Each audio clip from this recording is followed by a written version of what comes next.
तो हेलो दोस्तों, नमस्कार। आपका गुरुजी ज्ञान क्लासेस में पुनः स्वागत है। तो दोस्तों, आज हम उत्तराखंड से रिलेटिव करंट अफेयर्स को जानेंगे इस वीडियो में। तो यहाँ पे लगभग 20 एमसीक्यू क्वेश्चन हम पढ़ेंगे और उनमें जो फैक्ट है उनको भी जानेंगे। तो लगभग दोस्तों इस वीडियो में 100 से भी ज़्यादा क्वेश्चन आपको देखने को मिलेंगे। तो पहला क्वेश्चन है, हाल ही में तुंगनाथ मंदिर को राष्ट्रीय स्मारक घोषित किया गया। तुंगनाथ मंदिर उत्तराखंड के किस जनपद में है? तो दोस्तों सबसे पहले हम जानते हैं कि जो तुंगनाथ मंदिर है यह उत्तराखंड के रुद्रप्रयाग जनपद में स्थित है। और जो रुद्रप्रयाग से तुंगनाथ की जो दूरी है दोस्तों वह लगभग 70 किलोमीटर की दूरी है। एक तो हमने जान लिया कि तुंगनाथ मंदिर जो है वो रुद्रप्रयाग जनपद में स्थित है और रुद्रप्रयाग से लगभग 17 किलोमीटर की दूरी पे तुंगनाथ का मंदिर स्थित है। दूसरा फैक्ट हम जानेंगे दोस्तों, यहाँ पे लिखा है कि तुंगनाथ मंदिर को राष्ट्रीय स्मारक घोषित किया गया। तो दोस्तों अभी हाल ही में 27 मार्च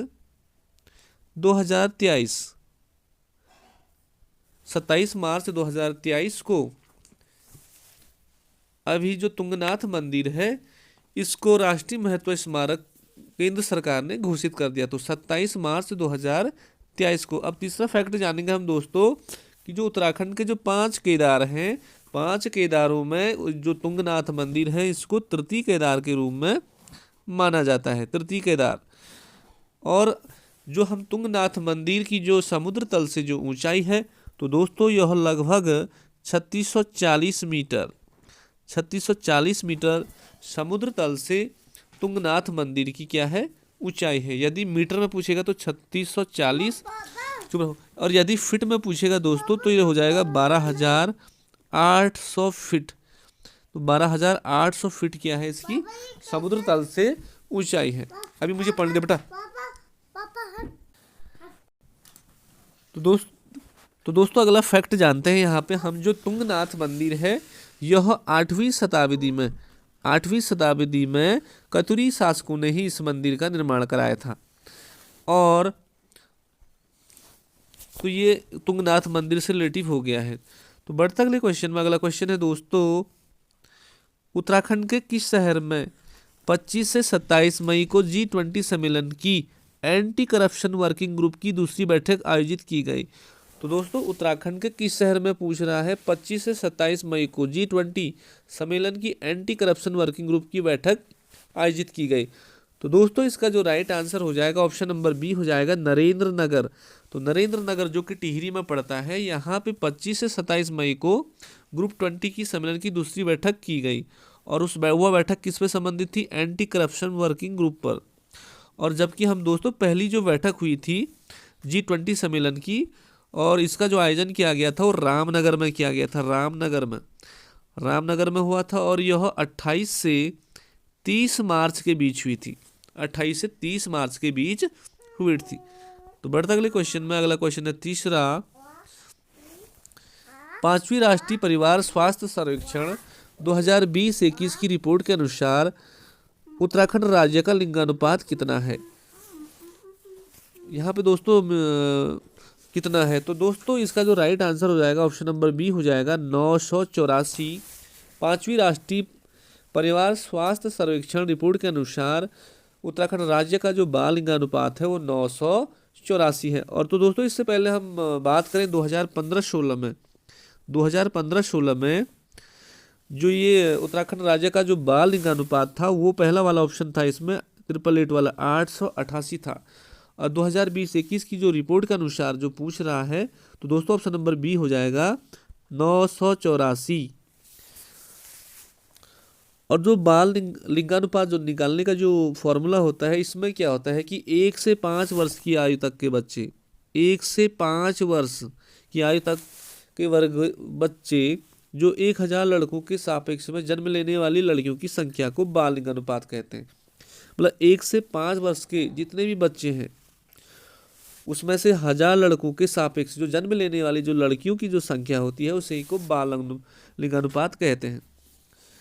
बढ़ते अगले क्वेश्चन में। अगला क्वेश्चन है हमारा, देहरादून से दिल्ली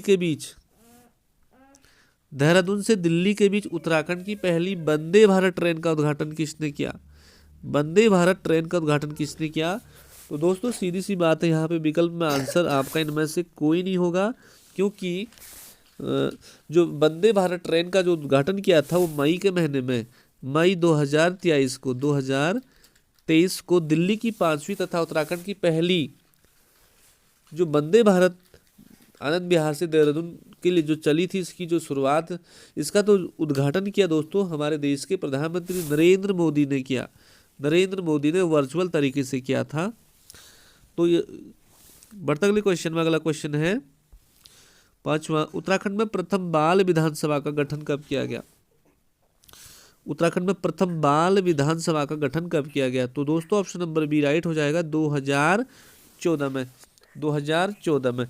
तो दोस्तों 5 से 6 जून तक जो ग्रीष्मकालीन राजधानी गैरसैंण में विधानसभा का दूसरा सत्र आयोजित किया गया था, जिसमें राज्य के सभी 13 जनपदों के 14 वर्ष से लेकर 18 वर्ष तक के जितने भी जो लगभग 70 बालक बालिकाओं का बाल विधायक के रूप में चुना गया था। तो उत्तराखंड में प्रथम बाल विधानसभा का गठन कब किया गया?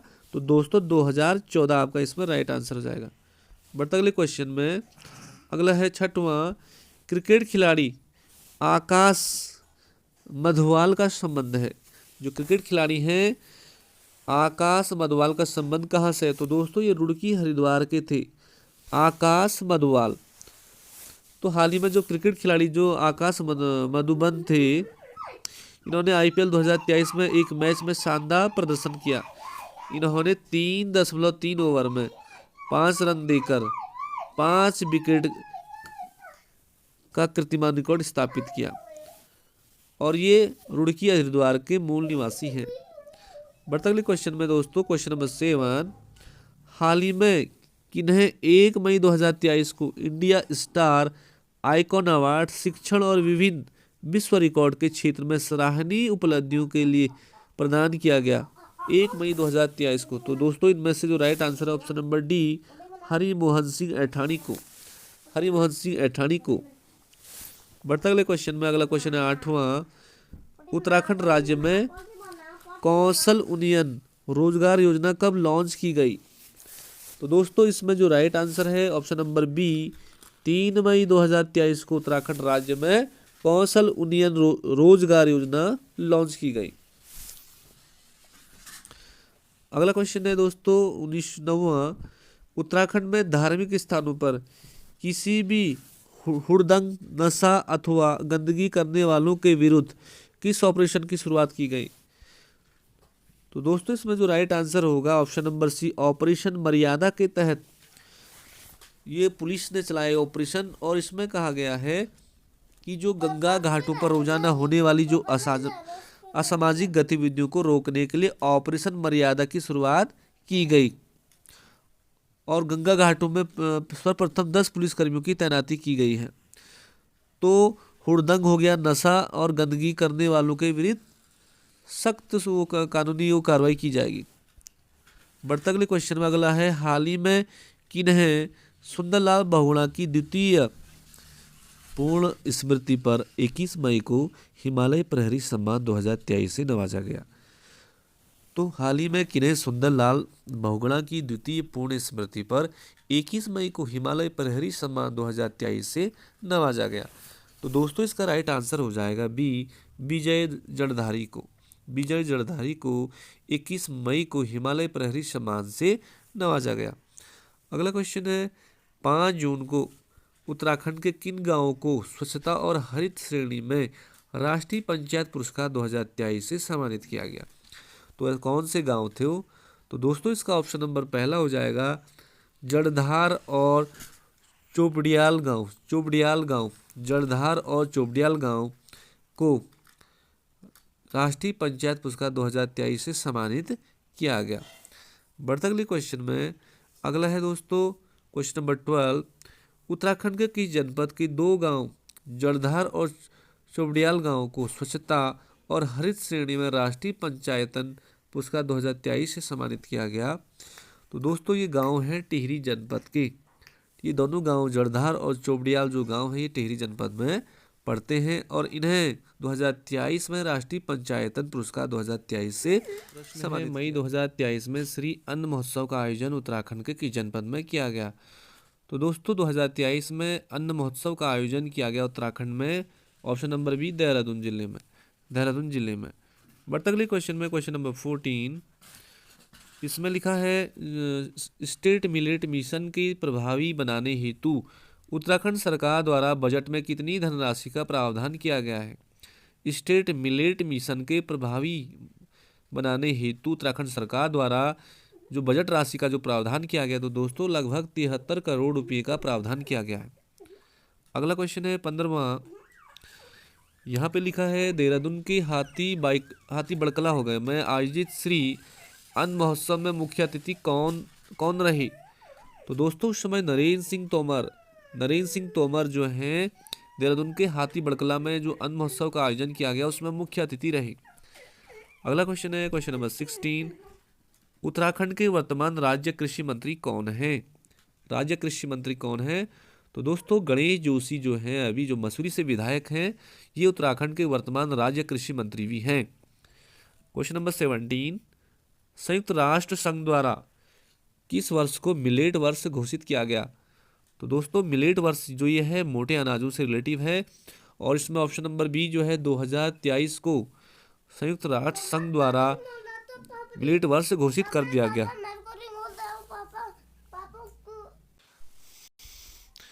तो दोस्तों इसमें 18वां क्वेश्चन है राज्य सरकार द्वारा स्मार्ट स्कूल स्मार्ट ब्लॉक कार्यक्रम के तहत किस जनपद में समग्र स्कूलों को स्मार्ट स्कूल में परिवर्तित करने की घोषणा की गई। तो दोस्तों ऑप्शन नंबर बी है चंपावत, जहां से धामी जी ने उपचुनाव जीता वहीं से शुरुआत हुई है स्मार्ट स्कूल स्मार्ट ब्लॉक कार्यक्रम की। अगला क्वेश्चन है 19वां। यहाँ पे लिखा है दोस्तों राष्ट्रीय प्राकृतिक कृषि मिशन के तहत उत्तराखंड के कितने जिलों में प्राकृतिक खेती की जाएगी बल। तो दोस्तों इसका भी ऑप्शन नंबर 10 है। अभी 10 जिलों को चिन्हित किया गया है जहां पे राष्ट्रीय प्राकृतिक कृषि मिशन के तहत उत्तराखंड के इन जिलों में प्राकृतिक खेती की जाएगी। और आज का जो लास्ट क्वेश्चन है दोस्तों 20वां, ये है केंद्र द्वारा संचालित राष्ट्रीय प्राकृतिक कृषि मिशन के तहत उत्तराखंड में मुख्यमंत्री प्राकृतिक कृषि योजना के लिए कितने क्षेत्र के लिए स्वीकृति प्राप्त हुई है। तो दोस्तों लगभग ऑप्शन नंबर बी 6400 हेक्टेयर क्षेत्र के लिए स्वीकृति प्राप्त हुई है। तो दोस्तों आई होप आपके क्वेश्चन अच्छे लगे होंगे, तो आप इन्हें ज़रूर पढ़िए और आने वाली परीक्षाओं के लिए बहुत ज़्यादा इंपॉर्टेंट है। मिलते हैं किसी अगले वीडियो में, तब तक के लिए जय बाय बाय।